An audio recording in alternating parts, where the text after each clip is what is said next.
Well, I guess it's time to get into this thing. Should we read as the expert? Should we read first or do the audio first? I would like you to read first because I need to go to sleep. I haven't slept very much. So the audio is 10 minutes long. I have not listened to it. I don't think I can listen to it. I have an idea of what's in it. Um, so I think you guys will be on your own from that point on. I don't mind. I've read the text. I'll read through those again. Okay, we'll read through the text and then we'll bid you adieu, and then we'll do the audio.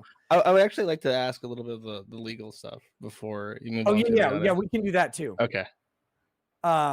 Let's read the. Hold on. So let me pull this up so I can actually see it too. Make it a little bigger. Yeah. A lot of things are going to get bigger when you read this, guy. I'm just kidding. That's horrible. Ew. Okay. So these are the messages between Chris Chan and do we know who is uploading these? Like, do we know the source? They're from someone named Bella, or it's directly below the things, the names of the person, who he's talking to. But he thinks that the Bella offered some sort of explanation about how they got leaked, and he fucking bought it. And it's like, Chris, you fell for this literally 15 fucking years ago. How have you not progressed past this point where a troll can fuck you over and then say, oh, I got hacked, and then he just believes it? It's like, come the fuck on, dude. You got to learn something at some point. Yeah. Well, I guess how should we do this? Do you want to read them? Should I read them? I can read them. You read them, fucker. Okay. I signed up for this. I will be the professional. These are the words of Chris Chan, and there are no messages in between. Again, look, I don't believe in trigger warnings, but this one needs one. Every trigger warning in existence. Have you read them before now? Yes. Okay. There's one part I read them. I read them on my stream, and I went into it with a vague idea of what was in them.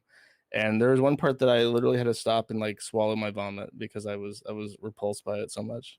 I'll point it out to you. Gross. I'm not gonna lie.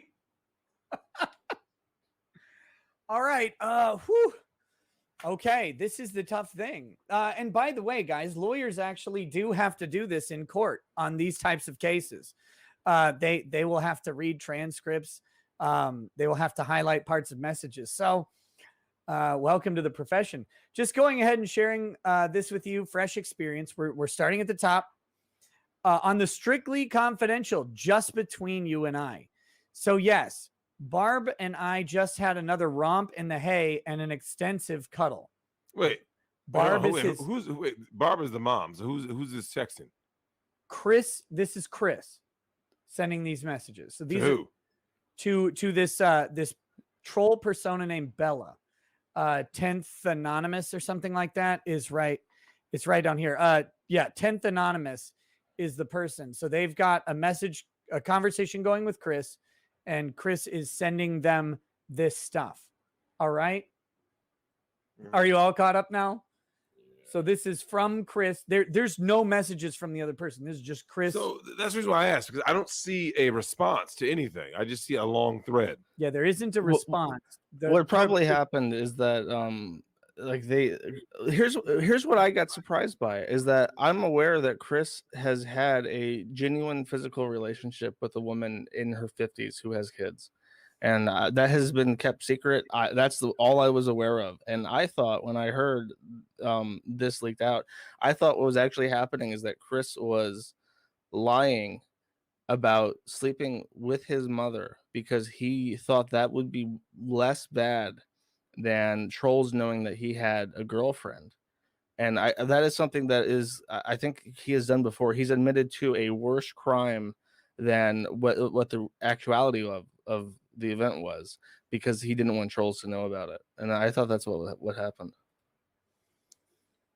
All right, so back to I love watching your brain break over the internet. Like, you're like, because you came into this internet thing, you're like, I've seen some shit. And like, that's you. You're like, look, these hoes out here. I've seen bunkers busted. I've seen snack trays. I've seen cucks for days. I've seen Gatorade going every which ways. And then you never knew there was degeneracy like this. You thought you had probed the depths, but my friend, you just dipped a pinky toe in. Look, man, at fuck parties and degeneracy, fuck shit in the streets, no one's getting with their mom, man. There's rules to degeneracy That you know of. Yeah, I guess that's true. That's true. God damn. Okay, here we go. Okay, so back to this. And what they've done, just in case the chat doesn't notice as I scroll by, there are dots to show where the conversation moves between the screen caps. So they organized it for us. And again, I don't see any messages. So they may have deleted some, but I think Chris doesn't respond to anything. I think he was just going stream of conscious on this thing. So, okay. So back to here. Tonight, I started looking into a more consistent pattern to my massaging, and I took the input and focused on getting blood flow into the groin area. I took the input. So to me, that tells me this person was giving them advice on maybe how to make another party horny, right? Do you get that, Josh? I'm not saying shit.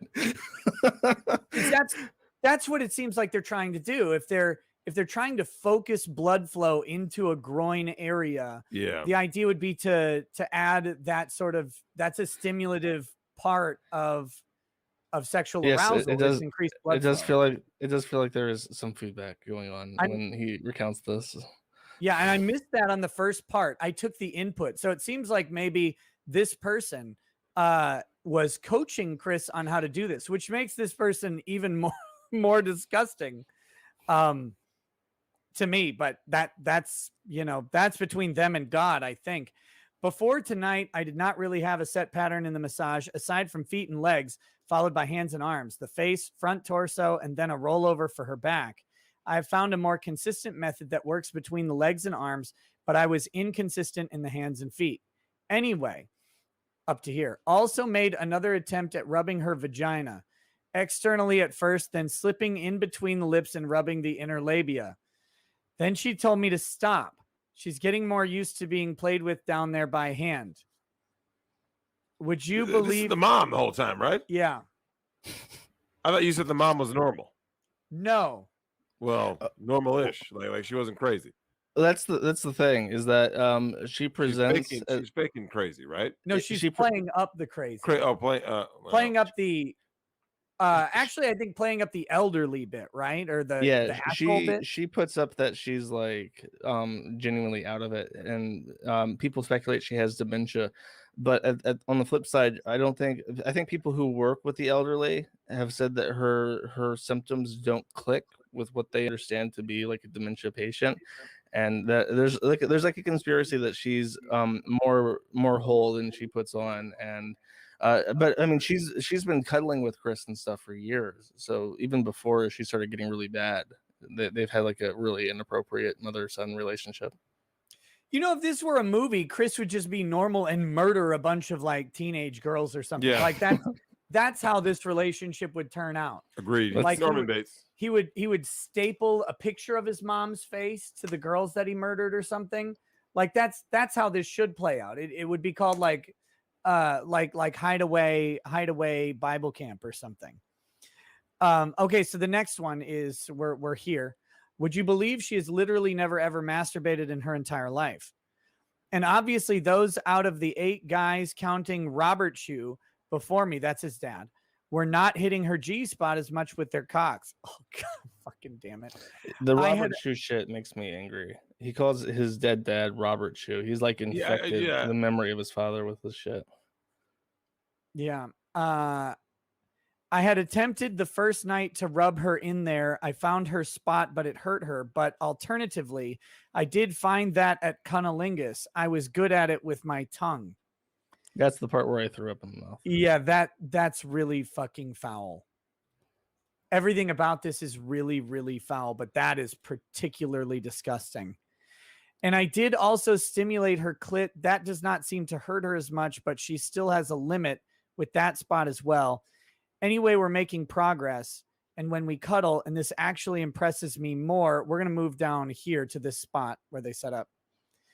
I literally feel our souls bonding and coming together as one during that time. Damn, it feels so good when that happens. And we talk a good while as well before she heads back upstairs. I've been sending her meditation tracks to stimulate her brain and bring back some of her youth, and the results do show most splendidly. I'm so proud of her. And we're going to move right here, guys. And from her stories she told me tonight, she even remembered a fun story that involved her daddy from when she was 2 years old. 2 years old. That in itself at her age is massively good. She has had memory problems at time beforehand, yes, but she is doing better or being better stimulated in her mind and soul, and it really shows. Her mental processing speed is even going back up. She feels this and has told me so herself. We're here now. And I'm so happy and content that I am able to help her out like this. And it helps me as well because of the experience and the education and learning. Oh, Yeah, that last bit, he's basically saying like, now that I want to practice, I need like a practice Yeah. girl. Yeah, he's using his mom as basically like a sex doll, right? Like a. Well, he's had those before too. He wants a practice girl. okay, Of course so he is. fucking goddamn it. Playing mildly devil's advocate, and I do mean very mild. Do you remember the story of the dad who had a completely handicapped son? And like this thing hit like a bunch of headlines about a year, 2 years ago, where he talked about how he would jerk off his mentally handicapped son. Do you remember that? It's like an Iranian dad or something like that. Josh? I do remember vaguely the story. And the dad justified it as like, well, he was helping out. He was doing this thing, providing him the release or something, horrifying. Is that what Chris is doing here? I don't know, man. Like you got to ask the question, I guess, but fuck me, this is disgusting. Okay. I will relay a post I remember saying in the thread.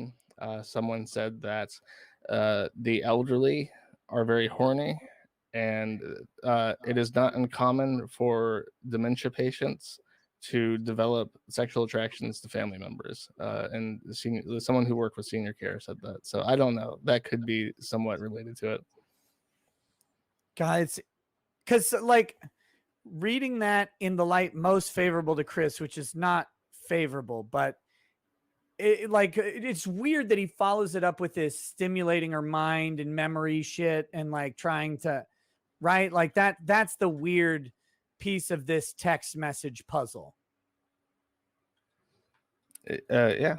I mean, well, that's a part of his whole like persona now. Chris is someone who is very spiritual, and he buys like I know that he buys like a fuck ton of like gemstones and shit from like online stores and stuff, and he does tarot card readings and like he does all sorts of weird shit like that. It's like hippie new age shit.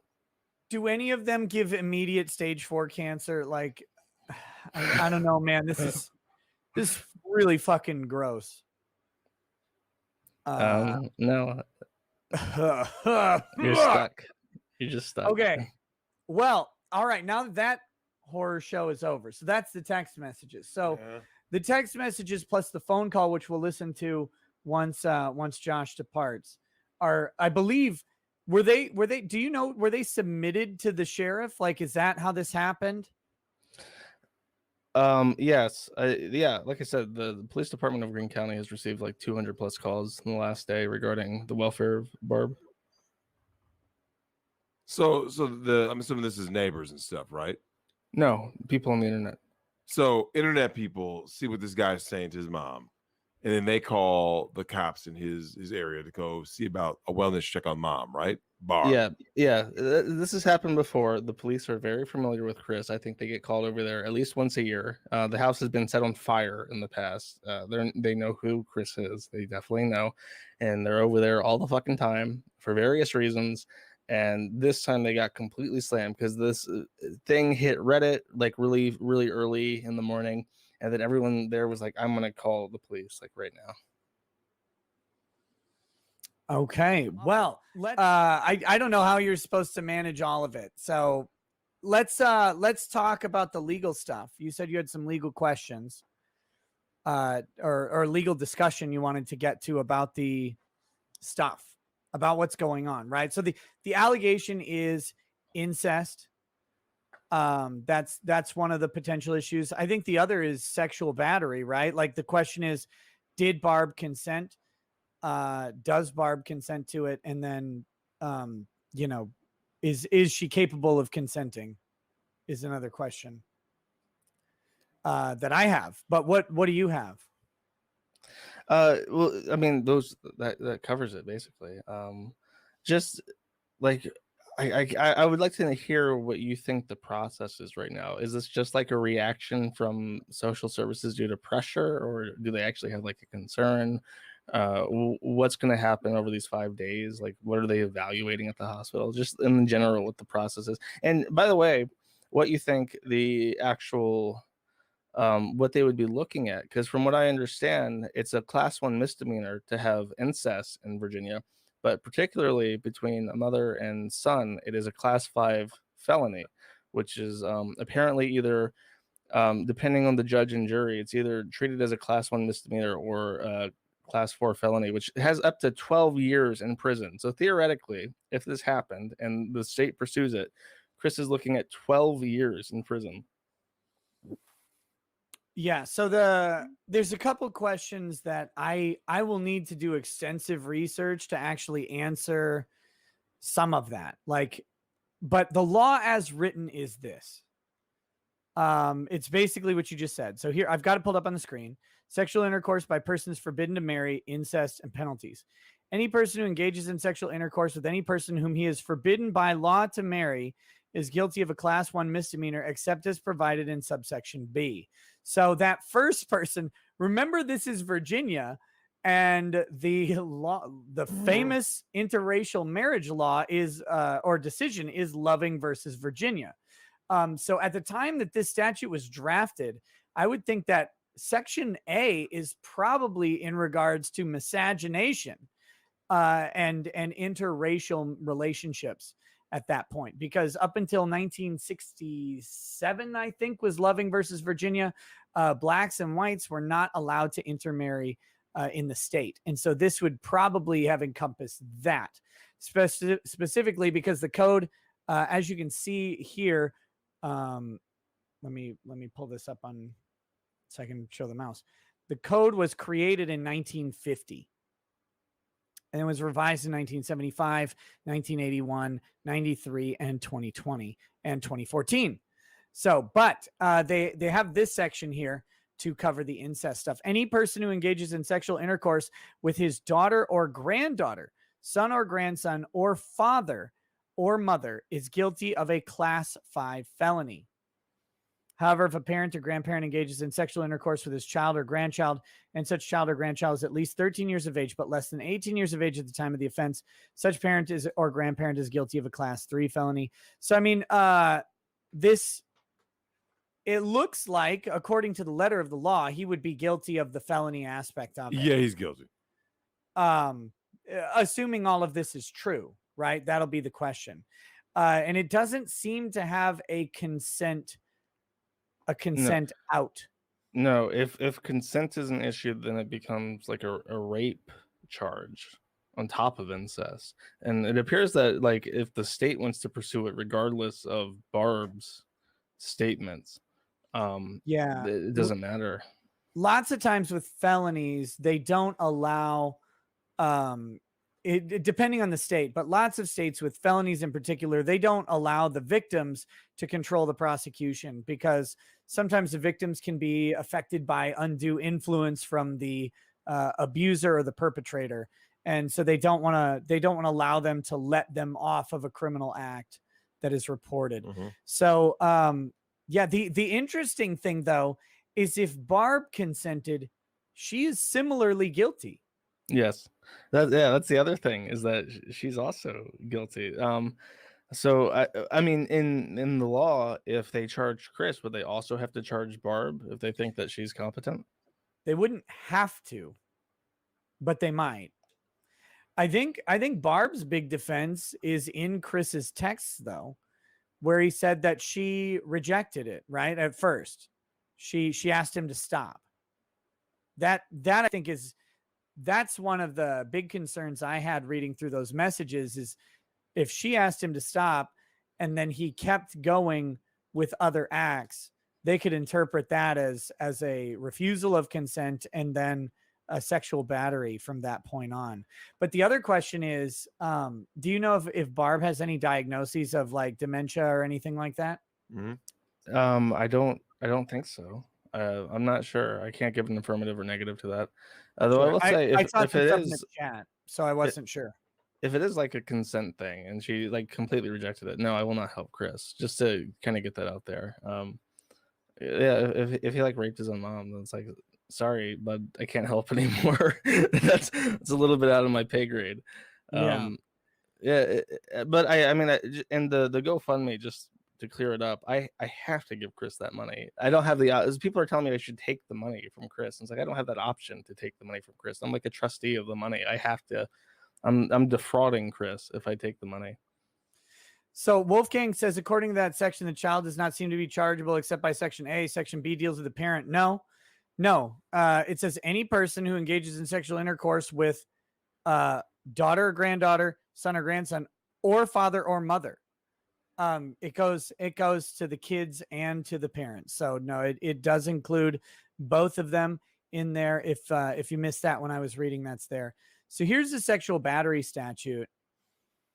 An accused is guilty of sexual battery if he sexually abuses as defined in 18.2-67.10 the complaining witness against the will of the complaining witness by force, threat, intimidation, or ruse within a 2-year period. Now, this one might require the witness to actually complain.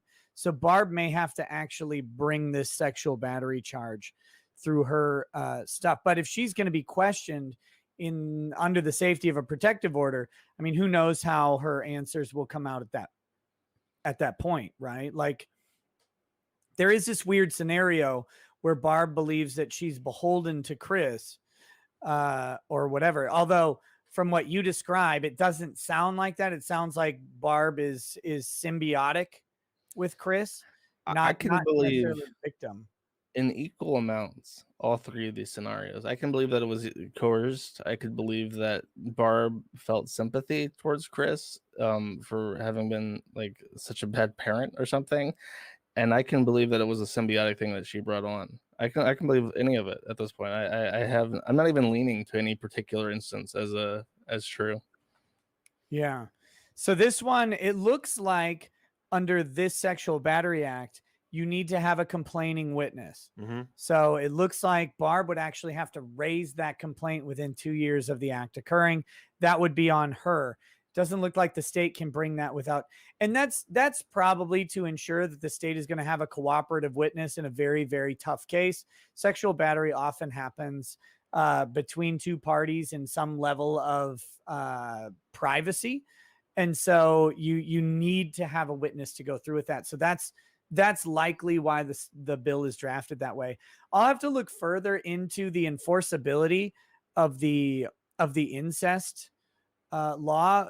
My concerns. Now, this has been amended several times and is still on the books as late as 2020. So I don't think Loving versus Virginia is out there. I don't think any court has ruled incest to be some sort of constitutional right that is unconstitutional to punish.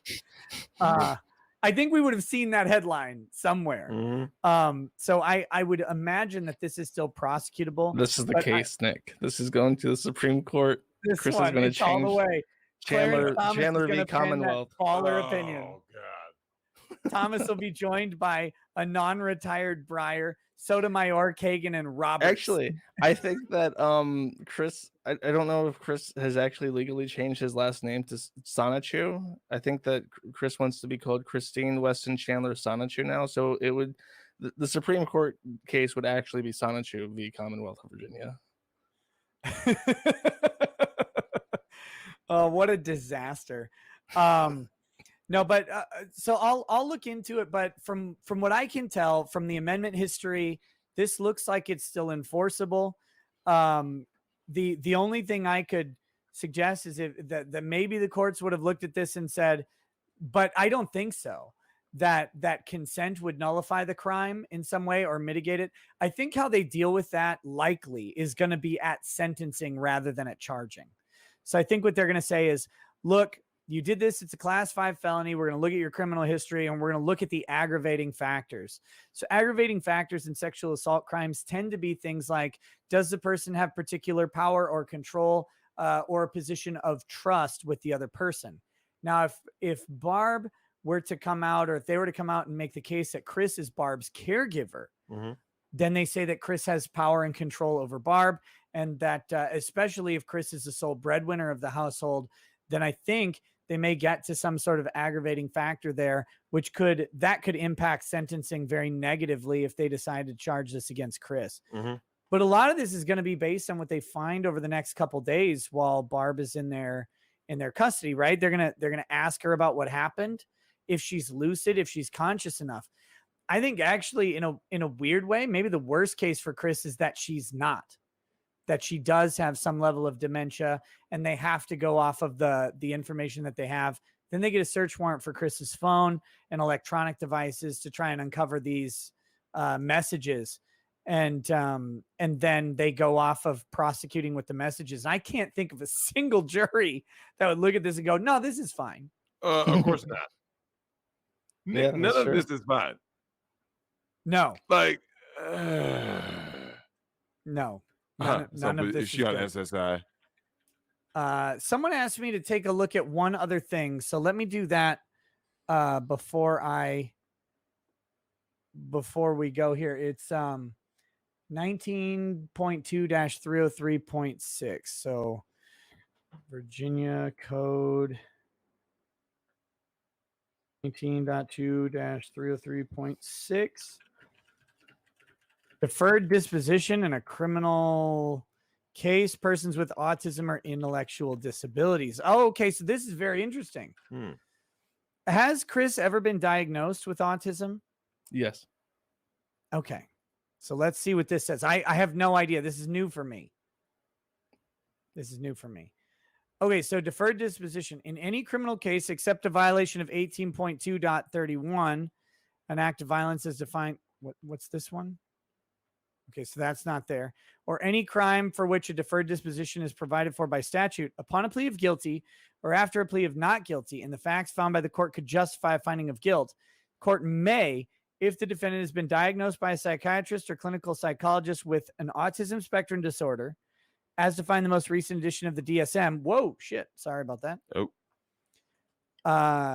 Of mental disorders published by the American Psychiatric Association, or an intellectual disability as defined in 37.2-100, and the court finds by clear and convincing evidence criminal conduct was caused by or had a direct and substantial relationship to the person's disorder or disability, without entering a judgment of guilt and with the consent of the accused, after giving due consideration to the position of the attorney for the Commonwealth and the views of the victim, defer further proceedings and place the accused on probation subject to terms and conditions set by the court.